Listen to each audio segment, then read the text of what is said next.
Hello and welcome to the Long Island Weather Report. It's a little after 10 o'clock and a very beautiful day across the area today.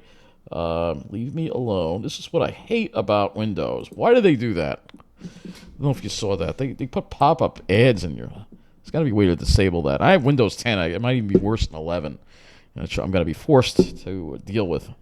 But anyway, getting back to the weather, you can see still got snow cover across Long Island. Clear skies, no clouds at all today. See, it looks like the snow has melted over New Jersey. I don't see the snow there anymore, but we still have the snow cover here, unless it's just the green of the pine barrens, and there is actually snow on the ground. You can see also the pine barrens in our area green too. You also notice that the ice, you still have ice in the eastern section of the bay here, but notice west now it's starting to open up a little bit. Again, the ice wasn't that thick to begin with, and like I said, cold weather it's been good, but I'm not really that. I've seen way more impressive cold in the past than we had this month. So anyway, let's go and look at the other satellite image we got, and you'll see again clear skies, but you'll notice this area of clouds that is coming down, and that is an Arctic front that is going to be moving through tomorrow. Let's look at the CONUS view. Again, you see that Arctic front right there.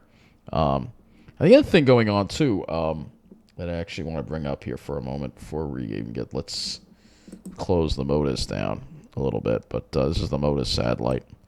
The other thing I want to bring up, believe it or not, earlier in the morning, in the early morning hours and into last night, we were actually dealing with some smoke, believe it or not. So I got to go way, way back to the 060 run. Just to show you, we're actually dealing with a little bit of wildfire smoke from the fires in California. Here you go. See, look at actually, it moved to the south now, but you can see we definitely were dealing with it earlier on. If I actually go to an older model here, let's see if we can I can go as far back as actually I can't go further back than that. Let's go to yesterday. Let's go all the way to yesterday. Yeah. 0Z. So if we look at the frame, we'll just look at the first frame here. You'll see that there was actually some smoke that was drifting over from California. It was pushing to the south, but I noticed it a little bit. Even in the air this morning, it seemed like I could smell something. I don't know if it was just my imagination or not, but it definitely seemed like I could definitely smell something. But as far as the ice goes, Fire Island ferry service is resuming to Ocean Beach and Salt Air only. East of there, they can't. So there is a ferry service resuming. That's a sign the ice is breaking up. At Sayville, this ferry service still doesn't have any ferries to Fire Island yet. I'd like to actually go to Fire Island in the winter. Of course, now the ice is there and I can't, but it will probably melt and we'll be able to go eventually. So a beautiful day today, and yes, I was in the Pines. I had a video for you. It was beautiful. I actually was in just Edgewood Deer Park, but it was absolutely spectacular. Pines, beautiful pines, and actually walked on some other trails. I went by Otsego Park too as well. Yeah, I have a video for it. You'll see. Very, very beautiful. And you see, this is Argyle Lake here in Babylon. You can see the ice, the sun shining on it. But you can see here's some open water right here. So the ice is very thin. So if you're thinking of going on any of these lakes, don't do it. All right, because you could fall in. That would not be good. And then tonight is at Massapequa. Looking at Massapequa Lake at night, looks like there's still plenty of ice on that one. And also the other lake in Massapequa too. And believe it or not, we had. I go forward a little bit here. Take a look at this. We had people walking on the lake in Massapequa. We had people walking. I took a picture of this at night this evening. And if you look closely, you see he's got these lights. What are these people doing walking on the lake? It's very dangerous to do that. But I guess people don't care about safety. And we got a nice starlit sky tonight, you can see. Here's a pine with some, this is not a pitch pine, it's a loblolly pine in Massapequa. But you can see here, the shapes are similar. But you can see the stars out tonight, really nice clear air that we have out there tonight. So let's look at our observations right now. You notice the winds are picking up a little bit. And there's a nice little fresh sea breeze actually across Long Island. 37 degrees. The dew point's up to 28. Definitely seeing a little more increase in the moisture in the air ahead of this front that we have coming through. Um, and let's see, Jersey. I'm not going to be seeing any radiational cooling tonight. I don't think we have any going on. Now, 34 at Miller Air Park, 39 at West Hampton. So let's go look at our highs today. And today was a mild day, but I think it was fairly seasonal. Highs around 38 degrees, around 40, 39 at West Hampton. Central Park got to 42, and I think it was probably a lot warmer in Jersey. Let's see what they got up to there in Toms River. 46, well, 45. Wow, a lot warmer there versus the 39 here. And let's look at the lows. Well, there was radiational cooling in the morning because West Hampton got down to 12. Islip got down to 21. City only got down to 31. But there was radiational cooling last night. And 6:15 at Miller Air Park as well. So we did see some of that radiational cooling overnight, I guess.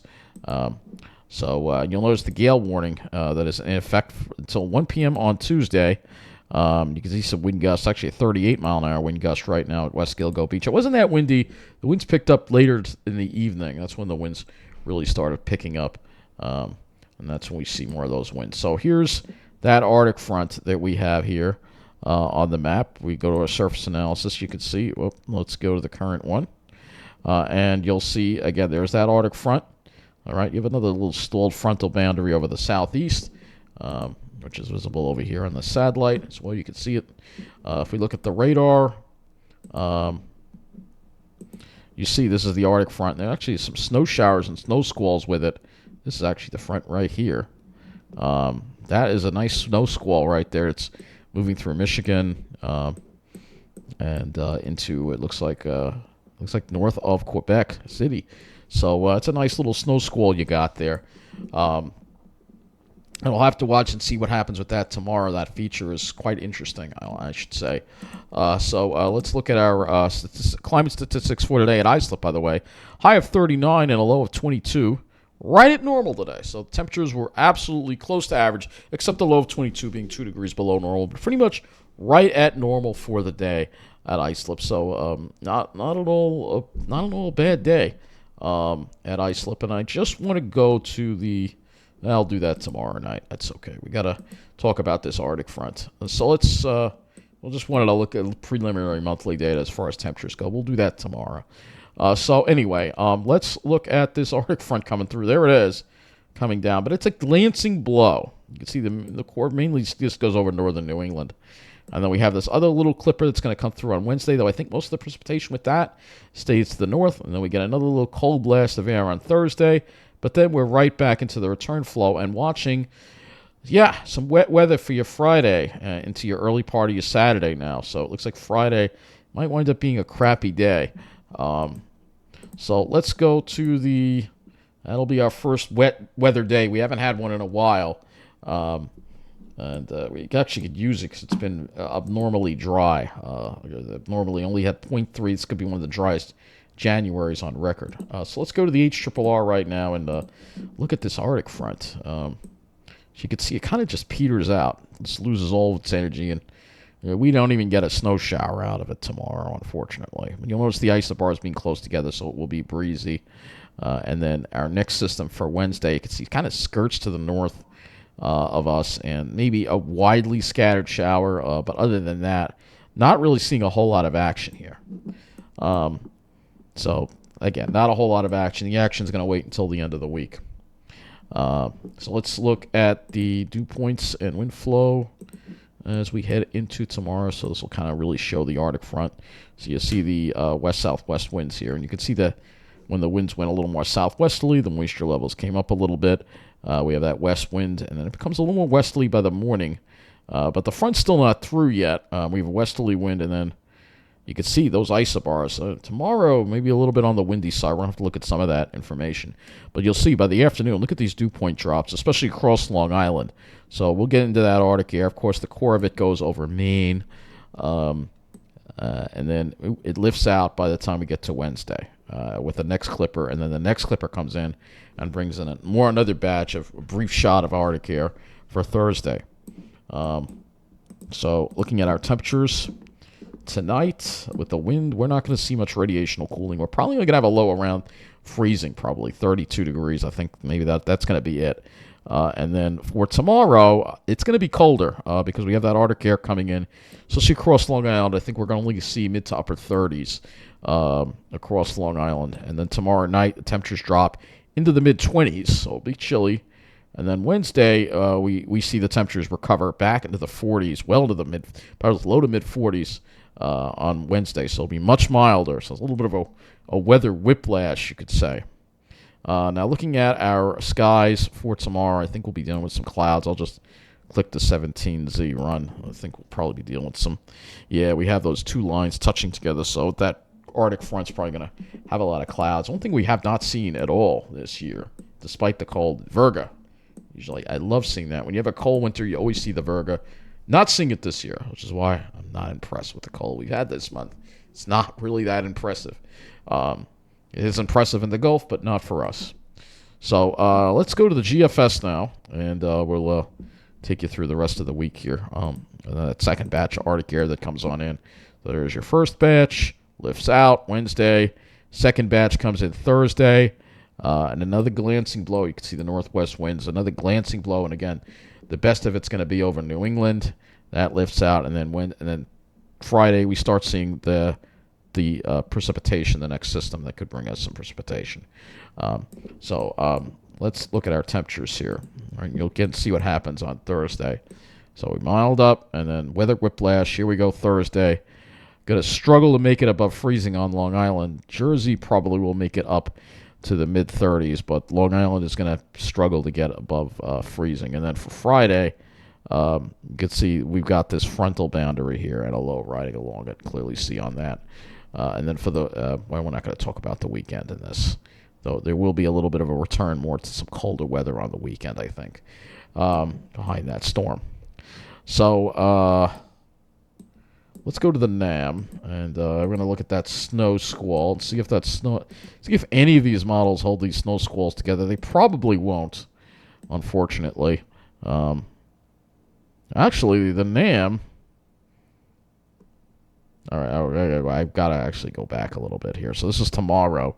You can see it just falls apart. But look what the NAM's doing on Wednesday. This is kind of interesting.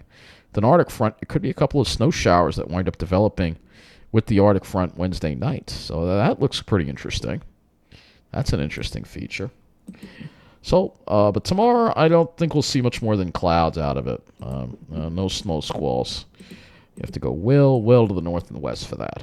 So tonight, yeah, the morning we'll see some high clouds. Then the sun will actually be out in the morning.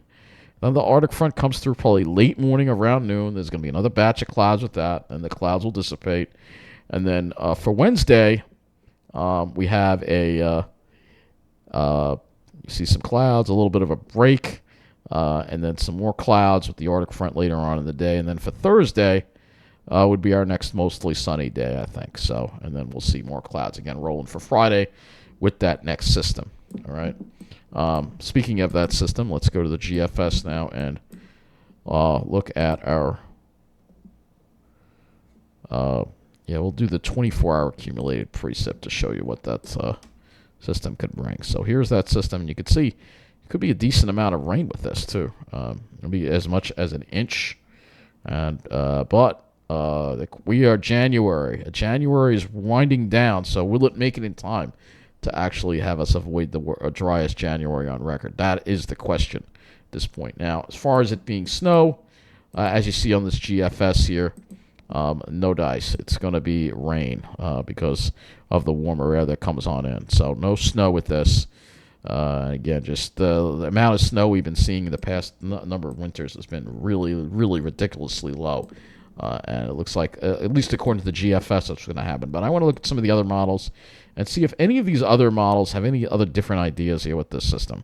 Unfortunately, it doesn't look like they do. Here's the Icon, also bringing rain for Friday. Let's see if the Euro also being rain. So it's all the models are rain. So as far as snow goes, unfortunately, nope, does not look like we're going to see it, unfortunately. So we continue to deal with it. We had that little bit of snow, and that was it. And a lot of it's melting already. So it'll be gone probably by the weekend, the snow that we have with the warm weather, and then the rain should get rid of the rest of it. So let's talk about the winds next. Ventus sky. We'll go to the Ventus sky here. We'll go to wind gusts because the winds will pick up into tomorrow. Here we are at 5 in the morning. You can see some gusts 38. So the winds really, especially across eastern Long Island, 45. Yeah, this is going to be pretty windy tomorrow in the morning. And then I think toward later then we have the Arctic front coming through, so it could be somewhat. Will a wind advisory be needed? I think we're just shy of it, but it will be windy. It'll be a lot windier than it was today. That's a certain thing, I think, when it comes to tomorrow's weather. So that is going to wrap up this Long Island weather report. And again, just this Arctic front's going to come through, but I don't think it's going to have much of a bite as far as any snow squalls go. That's going to mainly stay to the north. And again, so the front is just losing its energy. I could look at one more model just for fun. I could do the HDRPS and see if that does anything with it. I don't think it will. But just for fun, I mean, this is such an impressive Arctic front. Look at the snow squalls, and then just breaks up, man. But if you're Albany and northward, you have a good chance of getting a good snow squall with this thing. But no, it's gone. It just breaks up by the time it gets to us. So that is going to wrap things up. Thank you for watching, and good night.